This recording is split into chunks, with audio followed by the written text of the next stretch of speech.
प्लेटो को खौफ इस बात से था, प्लेटो के गुरु कौन थे? सुकरात थे। और जिसको आज हम लोकतंत्र कहते हैं, उस लोकतंत्र के पापा उस समय ग्रीस में रहते थे।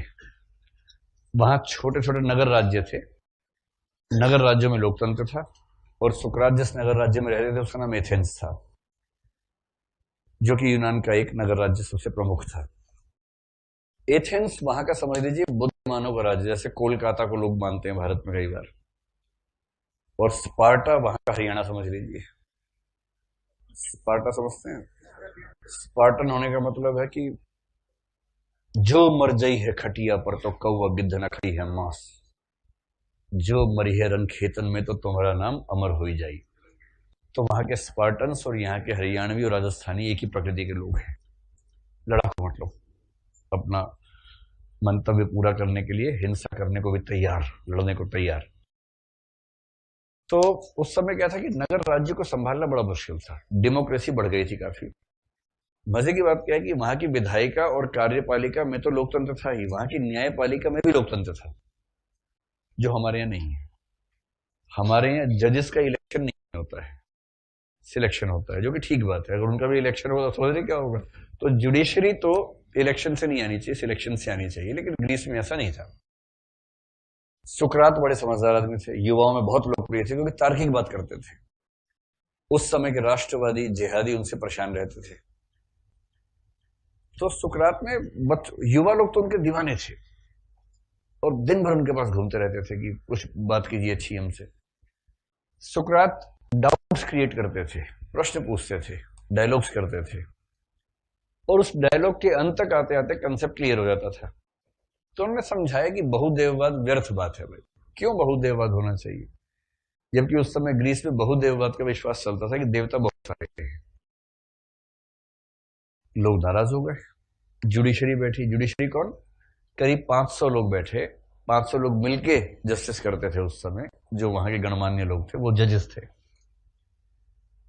अभियोग चला कि सुकरात ने राजद्रोह किया है, युवाओं को राज्य के खिलाफ भड़काया है, राज्य के विश्वासों के खिलाफ भड़काया है।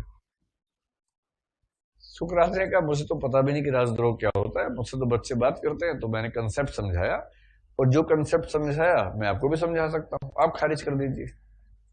सुकरात से कौन पंगा मोल लेगा? सुकरात सुकरात थे। तो 500 मूर्खों ने मिलकर विचार विमर्श किया कि क्या करें क्या करें क्या करें। अंत में फैसला हुआ कि सुकरात ने राजद्रोह किया है, इसलिए सुकरात को मृत्युदंड दिया जाएगा, जहर का प्याला पीना होगा। अब प्लेटो बड़े परेशान, तो बड़ी रिक्वेस्ट करके रिव्यू पिटिशन डाली गई, पुनर्विचार याचिका। पुनर्विचार याचिका में फिर से 500 मूर्ख बैठे एक साथ, और तब सुकरात ने अपना पक्ष रखा कि मैंने ये सब विचार दिए थे और मुझे नहीं लगता कि इन विचारों में ऐसा कुछ है कि इसके लिए मेरा प्राण लिया जाए। मूर्खों ने फिर विमर्श किया, तो अनुपात पहले से कम हो गया, लेकिन अभी भी बहुमत की राय यही थी कि इसको मारना ठीक रहेगा। और तब फिर बहुमत से फैसला हुआ कि सुकरात को मृत्युदंड देना चाहिए, जहर का प्याला पीना होगा। प्लेटो छटपड़ा रहे थे उस समय। जब तय हुआ कि सुकरात मरेंगे, प्लेटो ने जेलर से लेकर सीमा, कस्टम एक्साइज वालों को और जेल डिपार्टमेंट को रिश्वत देके पूरी व्यवस्था कर ली कि सुकरात को रात को भगाएंगे और ग्रीस से बाहर ले जाएंगे। और रात के अंधेरे में जेल के अंदर घुसे प्लेटो, और इस सारी व्यवस्था हो गई है। बहुत से लोग आपको बचाना चाहते हैं, चलिए निकलते हैं यहां से, ग्रीस लौटेंगे नहीं अब से हम।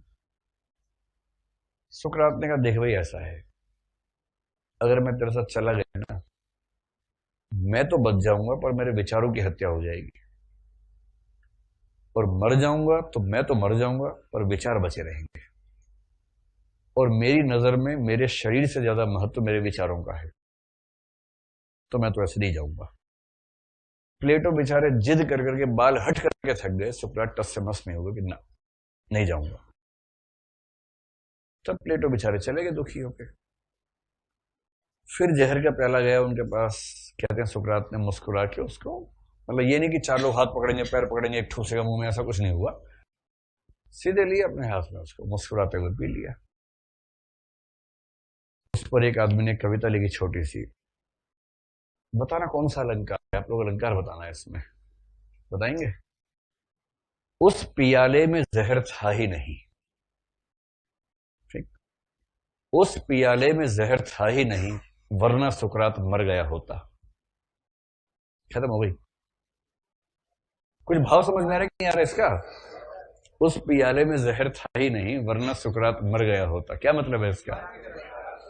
कहाँ मरा, वो तो और महान हो गया, और प्रसिद्ध हो गया, और लोग जानने लग गए उसको। मरना तो सबको है, सुकरात तो अमर हो गया। देखिए, मूर्ख आदमी हो ना, उससे डरना कम चाहिए। समझदार और बेईमान आदमी से डरना ज्यादा चाहिए। मूर्ख आदमी कैसा होता है? जैसे आप सड़क पे देखेंगे लड़ाकू के संग लोग मूछें बड़ी कर रखी हैं, 6 फुट लंबे 4 फुट चौड़े हैं, ऐसे ऐसे चल रहे हैं सीना फुला के। इससे डरना नहीं है। ये बहुत होगा तो एक आध बाइक गिरा देगा, एक मुक्का मार देगा, लाठी मार देगा। ये इस तरह का आदमी है। जैसे आप उसको पिस्तौल दिखाएंगे भाग जाएगा, ऐसा आदमी है। इस पुलिस को उनसे डरने लगता है। मतलब छोटे छोटे अपराधी हैं, मतलब बड़े हैं मोटे हैं अलग बात है, लेकिन अपराधी छोटे हैं।